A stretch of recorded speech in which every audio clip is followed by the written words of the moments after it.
السلام عليكم. بتفكر تشتري لاب جديد يكون مناسب معاك في شغل التصميمات والمونتاج وكمان تقدر تلعب عليه؟ لو عامل حسابك انك تجيب اللاب في رينج 30000 او بتدور على حاجه في نفس الفئه السعريه دي، فرشح لك اللاب ده.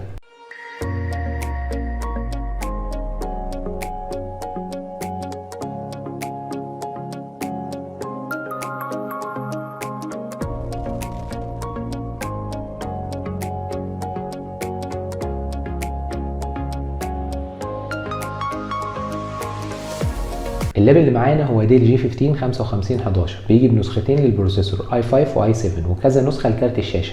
النسخه اللي معايا هي i7 11800H، بتيجي ب 2 و3 جيجا هرتز والماكس تيربو سبيد 4 و6 وبتيجي ب 8 كور، وبتيجي برام 16 جيجا DDR4، واللاب بيكون فيه 2 سلوت للرامات، تقدر تزود الرامات لحد 64 جيجا، وبتيجي ب SSD M.2 512، وتقدر كمان انك تضيف SSD M.2 بس ما ينفعش انك تضيف في اللاب ده هارد HDD. ونسخه كارت الشاشه اللي موجوده معايا في اللاب ده هي نيفيديا RTX 3050 4 جيجا DDR6.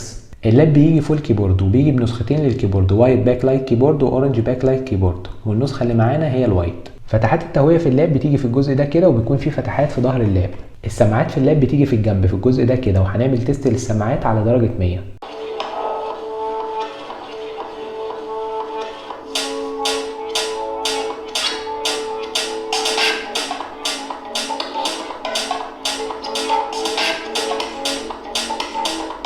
التاتش باد في اللاب بيبقى جاي على شكل وايد، مش بيبقى جاي على شكل مربع، وبيبقى مريح ومكفي حركه الصوابع. لكن انا حسيت من استخدامي للتاتش باد ان هو بطيء شويه، والحوار ده ممكن نحله من خلال الويندوز. اللاب بيجي بشاشه 15.6 فول اتش دي، والنسخه اللي معانا دي 120 هرتز، والشاشه بتكون انتي جلير، واللاب بيجي بكاميرا بتبقى بجوده 720.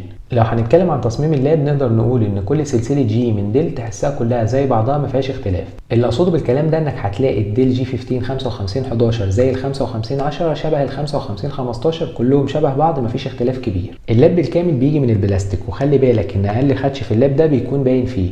في العموم شكل اللاب لما تبص له لاول مره تحس ان اللاب ده يستحمل معاك الخبطات، لكن اللاب عكس كده. بطاريه اللاب المفروض انها تقعد معاك 9 ساعات في الوضع العادي لو انت شغال حاجات زي التصفح والحاجات اللي زي كده، لكن لو انت شغال على الجهاز بتسمع افلام او مشغل حاجه على جوده اتش دي المفروض انها هتقعد معاك 5 ساعات ونص. اللاب بيجي بشاحن 180 واط 19 فولت 9 امبير. المنافذ اللي بتيجي في اللاب ده من ناحيه اليمين هتلاقي 2 يو اس بي 3.2، ومن ناحيه الشمال هتلاقي عندك مدخل الايثرنت، وبعد كده مدخل السماعات 3.5، ومن ظهر اللاب هتلاقي موجود عندك الميني ديسبلاي بورت واليو اس بي 3.2 والاتش دي ام اي ومدخل الباور. وزن اللاب هو 2 كيلو و800 جرام، ودي حاجه طبيعيه لانه من فئه اللابات الجيمنج، واللاب بيكون اتقل وزن من المنافسين ليه في نفس الفئه السعريه. لو هنتكلم بشكل عام عن اللاب فهو بيجي بسعر 31500 للنسخه دي من كارت الشاشه والبروسيسور. لو انت بتدور على لاب للبرمجه او التصميمات او محتاج لاب تشتغل عليه مونتاج، اللاب ده هيكون مناسب ليك، وبرده لو محتاج تلعب على اللاب هيكون مناسب معاك. لكن لو اساس انك جايب اللاب علشان تلعب عليه، اقدر اقول لك انك ممكن تشوف لاب في نفس الفئه السعريه يكون بكارت شاشه اعلى. ولو انت مثلا محتار وبتسال تشتري النسخه دي اللي ببروسيسور انتل ولا تشتري ال 5515 اللي ببروسيسور رايزن، اقدر اقول لك ان انت لو محتاج اللاب علشان خاطر الكودنج والتصميمات يبقى خليك في حاجه ببروسيسور انتل ومش شرط اللاب ده، ولو محتاج اللاب علشان خاطر الالعاب خليك في حاجه ببروسيسور رايزن. لكن انا بفضل الانتل، ولو على الالعاب ممكن تجيب حاجه تكون بكارت شاشه اعلى. لو انت مقرر انك تشتري النسخه دي او اي نسخه من ديل جي 15، يفضل انك تجيب مروحه تستخدمها تحت اللاب.